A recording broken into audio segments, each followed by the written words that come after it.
Bonsoir à toutes et à tous. Merci beaucoup pour l'invitation et je dois avouer que j'ai un peu la pression de parler après des conférences aussi intéressantes, mais je vais faire de mon mieux.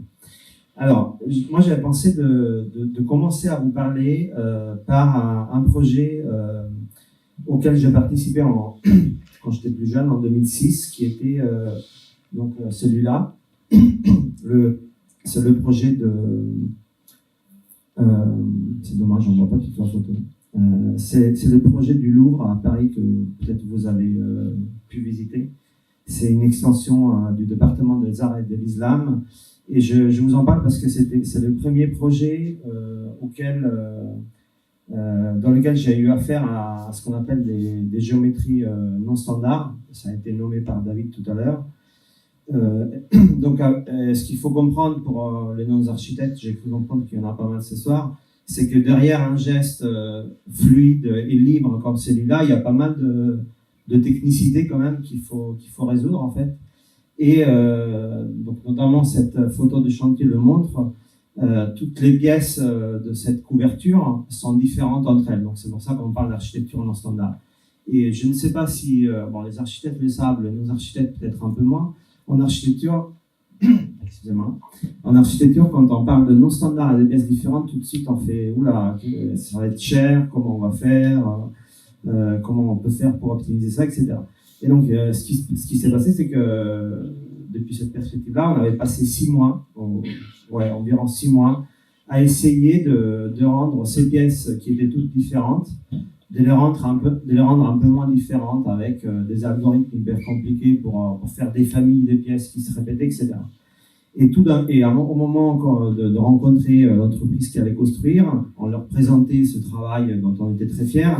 L'entreprise nous a dit mais en fait ça sert à rien parce que de toute manière on va découper les verres avec une découpe numérique, donc en fait c'est pas la peine d'optimiser quoi que c'est ça. Et au contraire, ils nous expliquaient que ça allait être encore plus cher pour des raisons que je ne rentre pas ici. Donc ce qu'il faut retenir là, c'est une entreprise de construction qui en sait plus que les architectes sur ce que la technologie peut faire. Deuxième exemple, toujours, j'étais encore jeune à l'époque, 2008 peut-être, la Philharmonie de Paris qui a été montrée aussi par David. Donc projet très complexe aussi, que vous connaissez peut-être. Et en particulier, on s'est occupé de toutes les enveloppes. Enfin, moi, je me suis occupé des enveloppes de cette architecture, et en particulier de cette chose-là au milieu qu'on appelait entre nous la bouse. C'était vraiment, les équipes l'appelaient comme ça. Hein. On devait faire gaffe quand on présentait aux clients de ne pas utiliser ce mot-là. D'ailleurs, les poutres s'appelaient bananes, mais bon, c'est autre chose. Alors, du coup, cette bouse, en fait, qu'est-ce qui se passe ?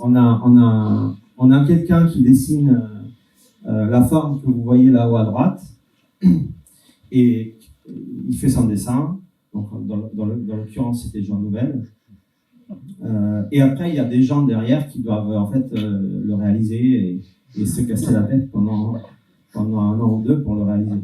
Et donc, ce qui à l'occurrence est très intéressant très stimulant si on fait de la conception paramétrique ou si on écrit des algorithmes, parce que c'est un challenge et c'est intéressant. Donc moi, je me suis pas mal amusé, c'était vraiment intéressant pour moi de développer donc des algorithmes, des codes qui permettaient en fait de dessiner ces panneaux qu'on voit à droite, qui étaient évidemment tous différents, hyper chers, et que avaient plein de soucis. Voilà. Donc, autre exemple, je vais parler après des projets qui me plaisent plus, mais c'est important. Alors, troisième exemple, ça c'est beaucoup plus récent. J'ai fait ça avec une agence Icos Paris, dont je suis associé. C'est un bâtiment qui a été dessiné par Zaha Hadid, et comme le cas précédent, c'est pas Zaha Hadid qui s'occupe de dessiner les panneaux qui couvrent ce stade. C'est en fait des experts qui savent développer des algorithmes, des codes qui peuvent dessiner tous les panneaux que vous voyez là-haut en rouge, qui vont ensuite être fabriqués et posés sur place. Donc 25 000 panneaux non standards avec 100 000 pièces de renforcement. Voilà, je pense que le stade est presque terminé. Alors, qu'est-ce qu'ils ont en commun ces projets? Ils ont en commun le fait que, j'exagère un peu, hein, c'est pour passer un bon moment, ils ont en commun le fait que la personne qui a dessiné la forme, donc je vais beaucoup parler de forme, enfin je pense que je vais beaucoup utiliser ce mot forme qui est très, à mon avis, problématique en architecture. La personne qui avait dessiné la forme dans ces trois objets-là, dans ces trois architectures, n'avait aucune idée de comment le réaliser après. Alors, elle avait quand même une idée du fait que la technologie pouvait trouver une solution, mais elle ne s'est pas forcément posé la question de comment on allait faire avec une approche que moi j'ai définie, on verra après.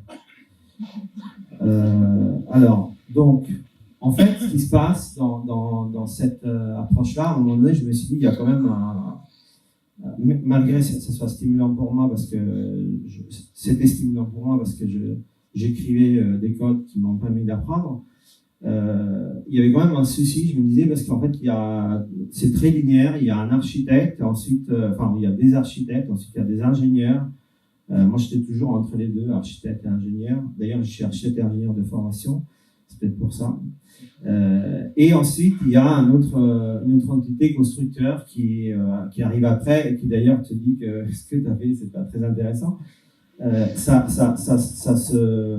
a lieu en fait à trois phases vraiment très différentes et à trois lieux différents aussi. Et voilà. Et ces gens-là, on passe pas beaucoup de temps forcément ensemble. Voilà. Et donc, alors ça c'est la slide un peu technique, mais je vais essayer de l'expliquer de manière aussi pour les non-architectes. Il faut savoir que donc dans la vie d'un projet, il y a beaucoup de phases. Il y a une phase, donc le projet naît sur la gauche et il termine sur la droite. Donc sur la gauche, il y a le concept, l'idée en fait. Je pense que David a pas mal parlé de cette phase-là, de comment on crée une idée, les croquis, etc. Ensuite, il y a le dessin avancé, le design. Ensuite, il y a la production. Et ensuite, il y a l'opération qui est un mot technique pour dire quand on habite le bâtiment, qu'est-ce qui se passe. Bon, il faut savoir, cette slide-là, ce qu'elle dit, c'est que, déjà, elle parle de BIM, et je tiens à vous dire que tout ce que je vais vous raconter ce soir, c'est pas du BIM, si jamais on vous demande demain ou en sortant. Cette slide-là, ce qu'elle dit, c'est que, en fait, le plus j'avance dans la vie du projet, le plus les décisions d'un architecte vont être compliquées, on va dire, parce qu'elles vont être chères. C'est-à-dire que si j'intègre pas des choses au début de la conception, en fait, tout ce que je fais après, au fur et à mesure, ça devient de plus en plus compliqué et donc de plus en plus cher. Les bâtiments que je viens de vous montrer étaient extrêmement chers. Pas uniquement à cause de ça, mais quand même. Et par contre, ce que dit aussi ce diagramme-là, c'est que quand on est en phase initiale du projet, les décisions qu'on prend ont une grande valeur d'un point de vue économique, mais aussi, et ça c'est un peu ma théorie, architecturale.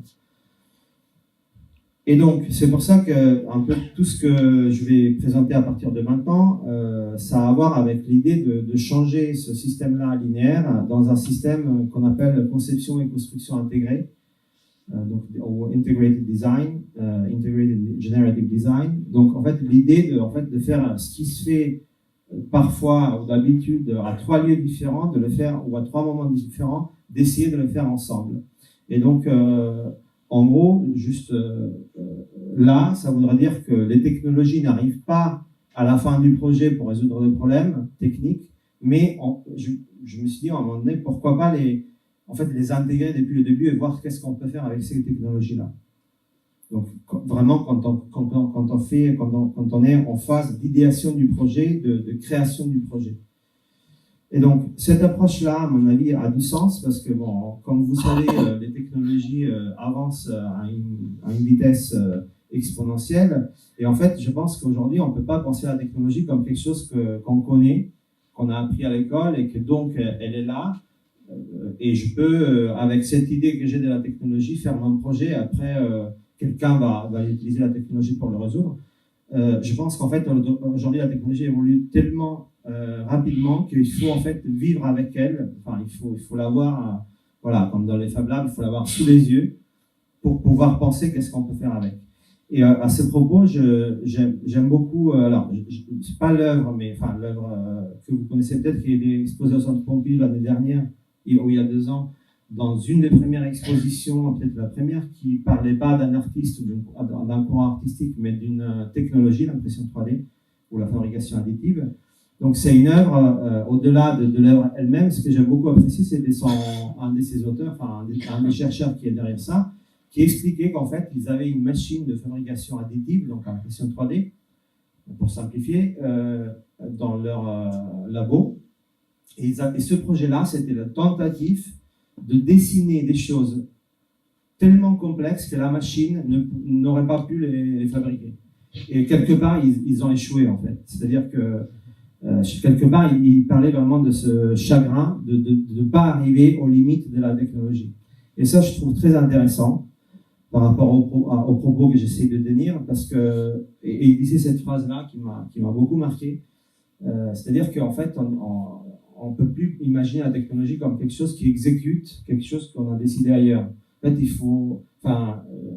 faut chercher des outils technologiques qui permettent en fait d'explorer des solutions nouvelles et de faire de la création, c'est-à-dire de chercher des choses plutôt que de les exécuter. Et donc, à un moment donné, dans ma carrière, j'ai eu affaire à ce projet-là, qui est un projet qui était, dont les auteurs, c'est une agence qui s'appelle HDA à Paris, que je vous conseille de regarder si ces sujets-là vous intéressent, et avec Sébastien Perrault, qui est aujourd'hui mon associé, qui est une couverture réalisée à Miami, dont là aussi, tous les brise-soleils que vous voyez sont tous différents, là, sur la droite. Il n'y a pas une pièce pareille, mais en fait, cette forme des pièces n'est pas dessinée avec un geste comme dans les projets précédents. En fait, elle émerge, en fait, elle est générée à partir de certaines données. Donc là, certaines de ces données-là, c'est les données solaires. Donc là, on les voit, on les visualise. Et à partir de ces données solaires, on a créé cette couverture qui est capable en fait d'aller couvrir plus là où il y a trop de soleil et d'ouvrir un peu là où il n'y en a pas assez. Et donc ça donne ces choses-là. Et donc voilà, là on voit cette pièce-là sous le soleil.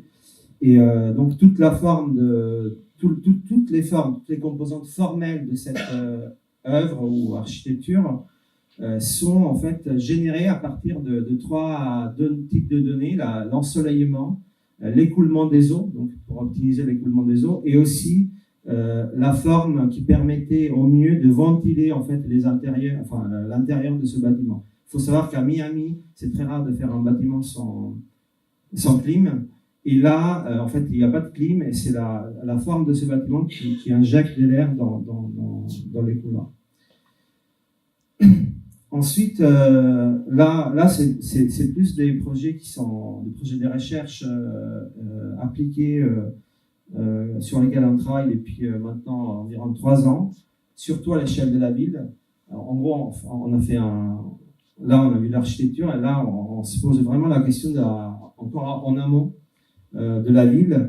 Et donc, ce que vous voyez au-dessus, c'est en fait un algorithme qui propose des solutions de forme d'îlots, de quartiers, basés sur des paramètres environnementaux, donc comme l'ensoleillement, la consommation thermique, la qualité de l'éclairage, l'accès au ciel. Je ne sais pas si vous savez que la superficie de ciel que vous voyez depuis votre fenêtre influence votre bien-être, votre bonheur. Il y a plein de recherches là-dessus. Et donc là, en fait, on se pose la question de comment on peut concevoir des formes de villes qui soient définies à partir de ces choses-là. Et donc là, c'est un des prototypes sur lesquels on travaille.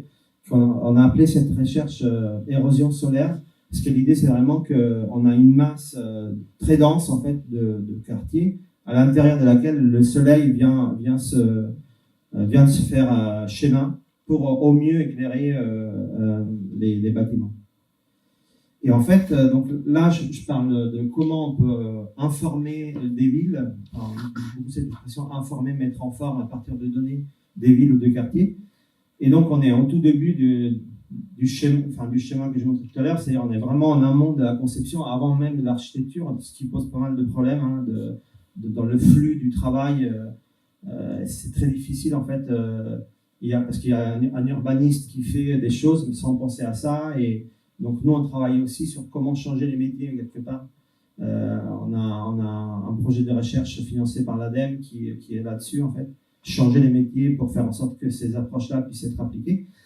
Et en fait, une autre ligne de recherche, enfin, un autre champ de recherche qu'on développe encore plus récent, c'est encore plus en amont. C'est-à-dire, au lieu de penser la forme des villes et des architectures, ou utiliser la donnée, la technologie pour savoir, pour aller chercher où on doit aller construire, par exemple, où on doit aller faire des choses. Alors, qu'est-ce que je veux dire par là? Je vais faire des exemples. Donc là, on est sur un projet dans lequel, en fait, dans Paris, on étudie, en fait, par rapport au PLU, le plan d'urbanisme, tous les surélévations qu'on pourrait faire au-dessus des copropriétés qui existent. Et donc, en gros, on est en train de dire, voilà, là, on pourrait faire un étage, là, on pourrait en faire deux. Non seulement ça, en fait, on va chercher aussi l'impact en termes d'ombrage que ces surélévations vont faire. Et donc ça nous permet quoi? Ça nous permet en fait d'aller cibler les endroits où il est plus intéressant de construire, tout en gardant voilà, un ensoleillement intéressant autour. Et donc ça nous permet en fait de cibler les copropriétés ou les propriétaires qui pourraient être intéressés par cette démarche-là. Donc voilà, on est vraiment en phase, en amont, c'est-à-dire on ne se pose même pas encore la question là de ce qu'on va y faire, on se pose la question de où on va le faire. Et donc là, c'est un autre exemple. Vous savez qu'il y a des normes qui vont obliger tous les copropriétés à se mettre à niveau en termes d'isolation thermique, donc pas beaucoup des volumes de travaux assez énormes qui vont être débloqués. Et bon, les solutions sont forcément, en général, très artificielles. Et donc nous, en fait, cette petite animation montre que nous, en fait, avec un peu la même approche algorithmique, on va chercher quelles sont les meilleures expositions des murs pignons, enfin les murs aveugles, qui pourraient accueillir une surface verte, donc végétalisée. Pareil, pour aller chercher où on pourrait utiliser la végétation plutôt que des solutions artificielles pour l'isolation technique. Voilà, donc on est encore une fois dans la phase de dire où est-ce qu'on va faire les choses. Et donc là, je vais parler d'un autre projet qui est un projet de l'agence du studio Noumena, qui est dirigé par Aldo Solas, qui a été nommé cette soir un peu dans toutes les conférences, qui est un très bon copain à moi. D'ailleurs, je profite pour annoncer que c'est une première, hein, enfin je l'annonce là, qu'on va monter avec eux une start-up en France sur ces questions-là. Et donc là, pareil, je montre une application de la technologie qui va chercher des données dans la ville. Donc là, on est à Barcelone, encore aussi Barcelone a été pas mal nommé ce soir.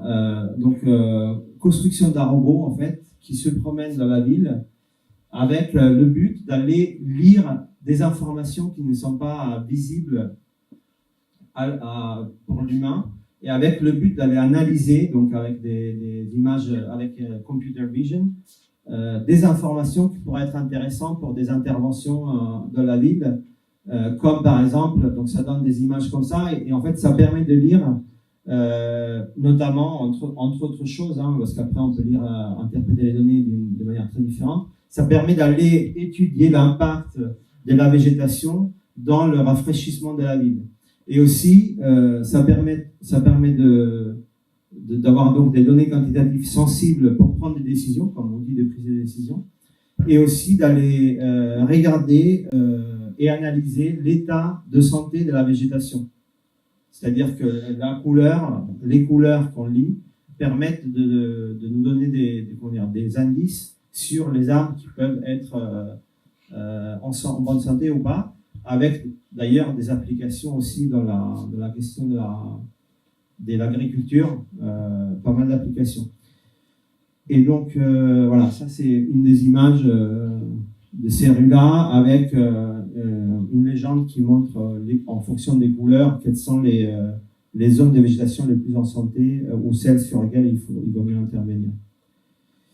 Et donc, je conclus en parlant de formation. Je devais en parler beaucoup plus, Laura, mais j'ai un peu changé dernière minute. D'ailleurs, ça tombe bien parce que Victor nous a fait une belle présentation.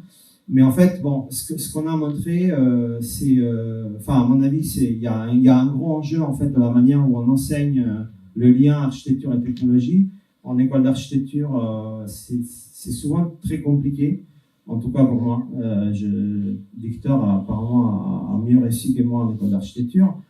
Donc en fait, dans cette idée-là de former des nouveaux architectes, un peu comme le IAC fait depuis bien longtemps, de former des architectes avec une approche différente, une manière différente d'appréhender la technologie, non seulement comme la technologie qui résout des problèmes, après, on verra après, mais la technologie qui peut trouver de nouvelles solutions. Donc on a décidé j'ai décidé de proposer à l'école des Bons, qui est une école d'ingénieurs, de monter une formation en 2015 qui s'appelle Design by Data, conception par les données, un peu selon le projet que je viens de montrer. Et d'ailleurs, et juste je vais dire sur ça qu'on vient de sortir une petite publication avec une sélection des meilleurs projets d'étudiants qui sont sortis de la formation depuis son début. Donc on est à trois promotions. Et que cette publication, elle est disponible en ligne. Et si vous allez regarder mon Twitter ce soir, j'ai mis le lien au cas où vous voulez le télécharger pour regarder un peu ce qu'on fait. Voilà, merci beaucoup.